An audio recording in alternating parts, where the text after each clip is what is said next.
What's good with the YouTube? You already know, Big Flacco from a convict's perspective, man. And I'm coming live and direct, and we got a good topic that I'm going to discuss today. We're going to be talking about the Nuestra Raza, Northern Structure in Soldado, Hermanos, Bros, the recruitment processes that has changed over the years, man. And let's go into the basics from the beginning.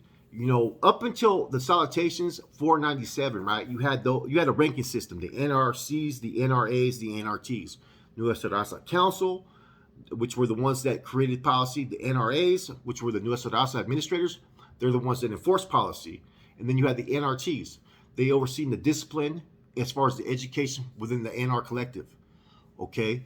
And these were rank and file positions. Before that, you had a CAT system within the NR. CAT 1, CAT 2, CAT 3.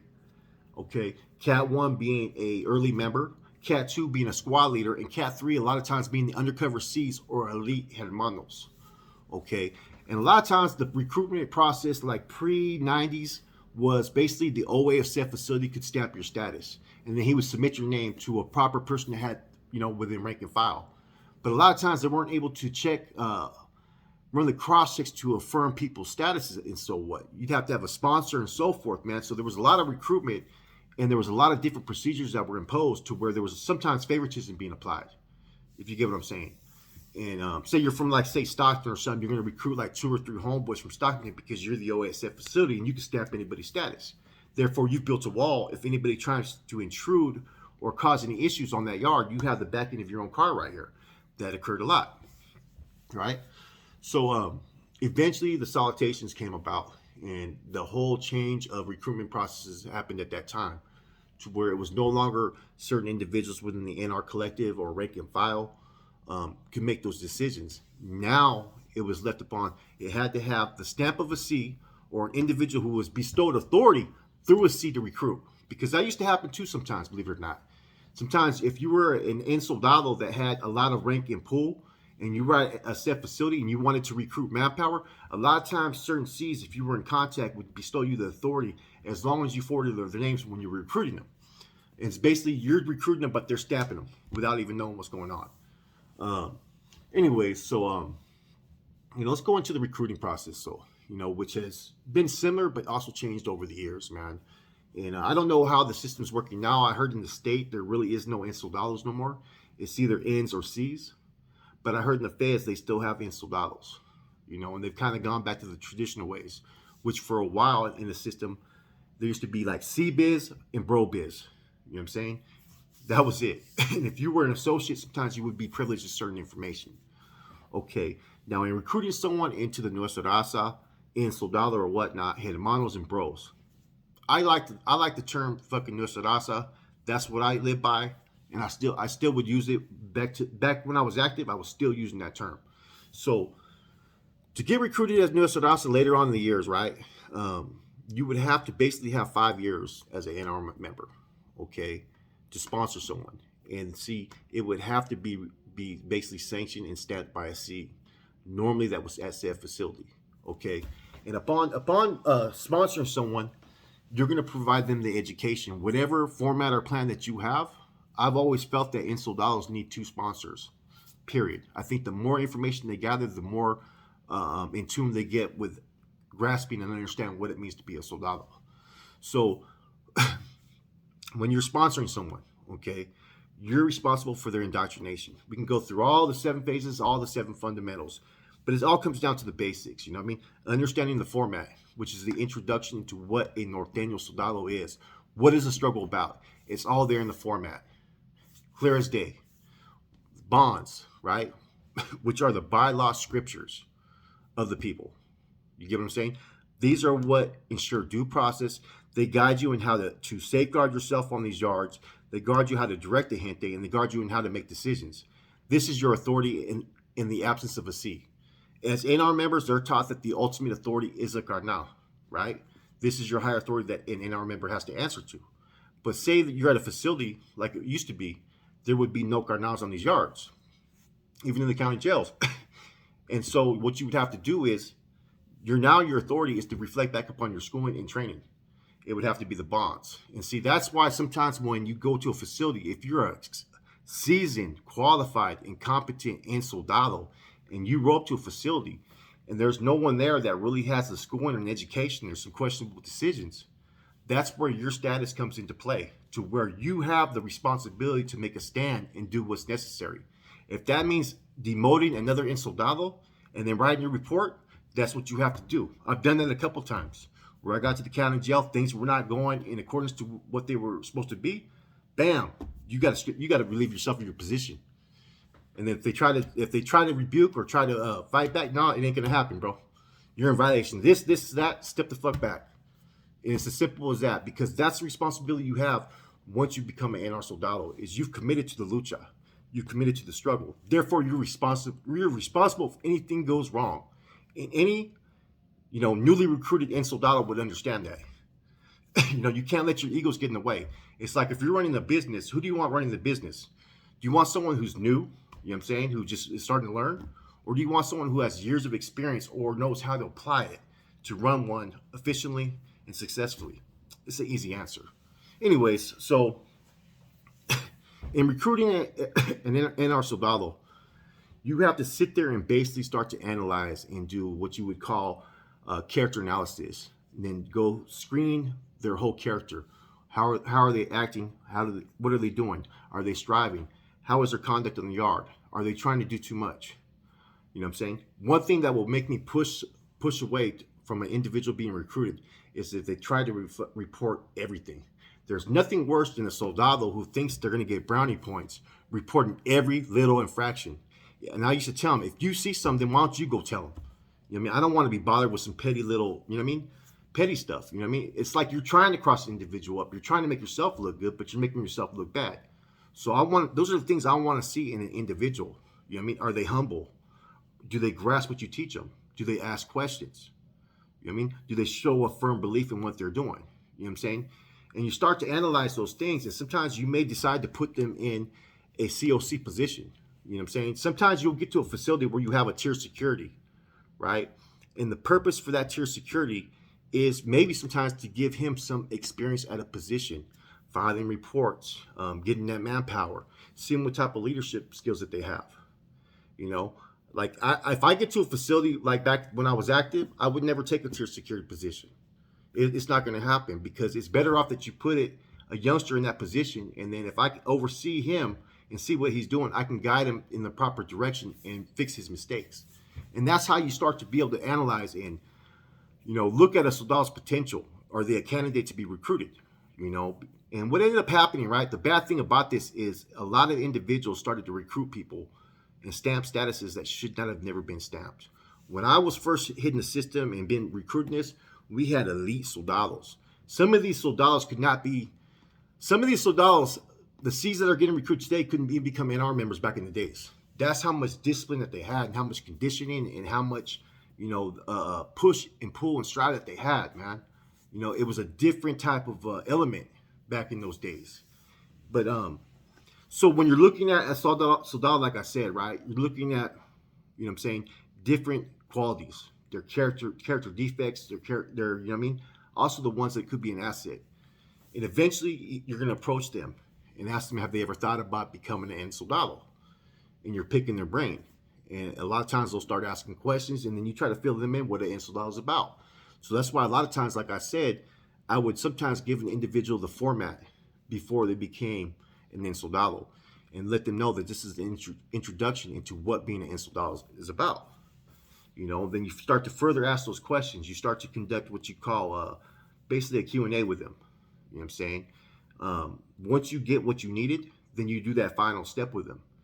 You make sure that this is something that they want, that they understand the severity of what they're doing, because now they're a replica of you, or as well as the movement.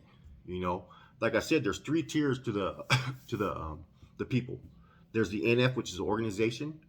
There is the Norteno movement, or NR movement, which is ones who've committed to the struggle. And then there's the Northerners, who were responsible to uphold the Norteno movement's guidelines, if that makes sense. They were entitled to the same education. They fell under the same bylaws, but they were not necessarily fully committed. One has more expectation than the other, And so when you're grasping that and you're feeling this person out, then you get at them with that final question. And if you have a C that's present, or you have the authority to stamp them, that's when you stamp their status that day. You know what I mean? You write proper filters, you send them to proper locations, so therefore that their status is on the books a lot of times. You know what I mean? Or you wait for word of mouth. You know, in the end, a lot of that was just being reported when they got to said facility. This is who stamped my status. This is who my sponsor was, and so forth. And see, from there, when they're getting recruited, each sponsor is going to be different. You know what I'm saying? Me, I'd have you writing an essay every day. Every day. You know what I'm saying? No matter what. And it wasn't going to be no 500 words. I wanted at least 2,500 words minimum. You know what I'm saying? I would start them off with a format. Boom. Have them write the format out in sentences. And at the same time while they're doing the format, I may be submitting them some history. You know what I'm saying? Or I may be having them work on some weaponry. You know what I'm saying? Learn how to make a paper pedazo. Learn how to cut metal. You know what I'm saying? Learn how to make crossbows and so forth. These are things that they need to learn because when they get to a facility, they have to establish it. You know, then you start to teach them into other aspects of what being a seasoned soldado is. You know what I'm saying? But the basic ones you need to teach them first is basically the bylaws and in our introduction. Then you got to give them the weaponry and then mainline training off top. All the other stuff, you know, codes, you can work with them on codes and so forth. Spanish and proper Nawa and sign language. Yeah, some of that may be important, the sign language part, but there's certain things that you put on the back burner as you lace them up in key areas first. You know, then when they have time, you can start focusing on, you know, street preparation or street concepts, say if they're going home, or, you know, character analysis. You know, they're not going to really need to know the recruitment procedures yet because they're going to have 5 years in before they can even sponsor anybody. You know what I mean? But they can also, but you can still teach them how to recruit manpower, how to establish resources, which is, you know what I mean, part of the phases as well. And so as you're doing all this, you're building and molding a soldado that's a replica of your training. You know what I'm saying? Therefore, whatever he does in his career is basically based upon you, what you've been able to give them, as well as any other sponsors they may have. And so therefore, recruiting someone in the NR and as an soldado at one time was very, very critical. You know, you were basically judged upon those that you may have brought in. So not everybody just brings people in, you know, but you had certain C's that were kind of lazy at times. They would just stamp someone's status without evaluating the individual. You know what I'm saying? Then you had people who wanted to recruit people just to recruit people because they thought that it was important. You know what I'm saying? And I used to always say that, look, we need quality, not quantity. We need to evaluate these individuals. We need to see if they're willing to make those sacrifices. We need to look at their track record. You know what I mean? Not just recruit people in to become part of this. Because if we're going to be a close-knit raza, we're supposed to build relationships that surpass bloodline ones. You know what I'm saying? One thing's to be united, like I used to tell the gente. But the key component to what the movement and cause is trying to build is promoting unity. Because being united, that's happened since day one. But even when they were united, they still had separate cars in the yard. Building unity means building relationships. You know what I'm saying? Garnalismo, a brotherly faction. So when you train these people in the right fashion, therefore you're bringing quality soldados. And the more experience they get as far as holding positions, seeing situations play out. I mean, sometimes you may want to give them a little report and let them evaluate it, you know what I'm saying, and get feedback from them. You know what I'm saying? There's different things that you do when you're molding a soldado because you have that responsibility when you're recruiting them or when you're sponsoring, you know. If you just, you know, I've had individuals that, as in soldados, right?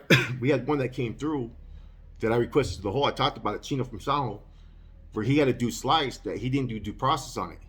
He just assumed off the paperwork charges that the dude been deemed no good because he had a statutory. But the dude was young. He had a kid with the chick. You know what I'm saying? The mom got all pissed off about it and reported it. They were 18 and 17 at the time. You know what I'm saying? So you got to really do your homework. So he just assumed based upon the charges just to have the dude hit. And after I analyzed him and I seen his report, I realized that whoever recruited him did not properly school him. You know, so it was more along the lines that he did not get the proper education. The struggle failed him. You know what I mean? We failed him because whoever was there teaching him did not teach him right from wrong. You know what I'm saying? And, you know, I don't know how it is. You know what I mean? I've seen certain individuals who've claimed to be in soldados, and I've seen their conduct, and it just seems like it's slowly started to deteriorate. You get what I'm saying? Whereas when I first was in the system, it was very militant, very disciplined, and it was a push, man. You had to strive. You had to have that fire. You know what I mean? You had to represent that you were an elite soldado. That's what everybody was striving for. And the ones that were considered elite at that time were the ones that were reaching back when they got out, whether they function or not. You know what I'm saying?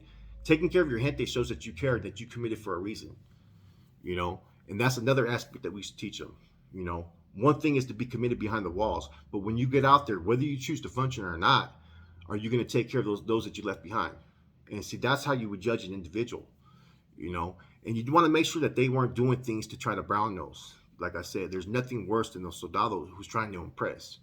I mean, let your actions reflect in who you are. You know what I'm saying? Because I used to sit there on the yard in the corner sometimes, and I used to watch people and see how they conducted themselves.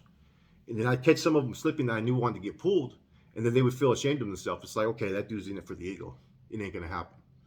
But if I seen you just be yourself and just interact with anybody, if I seen you being proactive on the yard, you know, teaching someone who's new, you know what I mean, the do's and don'ts, then that's the type of soldado that I'm going to want to embrace, that I'm going to want to bring in, because I can see the effort that they'll put in. I can see that they care about what they're doing, you know. For the most part, that's how you recruit someone into the structure, the soldados. Like I said, you need 2 sponsors with 5 years. It needs to be stamped by a C or by someone who's been bestowed authority to recruit. As simple as that, you know. It can happen on the main line. It can happen in the SHU. It can happen in the county jail. It can even happen on the streets. On the streets, it's a little different. I've recruited someone on the street before, and the whole thing is that he had to show that he was functioning for 6 months out there and contributing, and then therefore his status would be stamped. Whether he was doing illicit things or not, he had to contribute a certain amount and be there when we requested it, and his status was stamped based upon that, you know. So like I said, there's different ways in how it's applied. Each, you know, maestro, sponsor, padrino is going to have a different format of how they school their soldados. So you want to make sure, if you're putting sponsors in place of someone that you're sanctioning their status, you want to make sure that they have the proper individual that can guide them and teach them. You know, I think some of the people I sponsored, you know, one time it was me and Hafty from Santa Rosa. We sponsored 2 individuals together. One time it was me and Mousy von Lerme, old school NR member, fucking related to Brown Bob. Dude was sharp. I liked him. Me and him recruited someone. And then another time I recruited people on my own, you know, because I was bestowed the authority to do so at that time. And, you know, it's a responsibility though, you know, and I don't know if it's still being applied to this day. I don't know if we're having, you know, how much changes are being noticed and seen, you know what I'm saying? You know, because I know even when I was in it up in the 2000s and so forth, it was really no different than 84. The same procedures were still there, just applied a little bit different. Because you have to evolve with the times. And the times do change in prison, believe it or not. You know? Anyways, it's a quick video, man. I just thought I'd do something, man, because we're trying to push this channel, get convicts perspective back at it, man. It's your boy Flacco. Hope you liked the video. I'm out.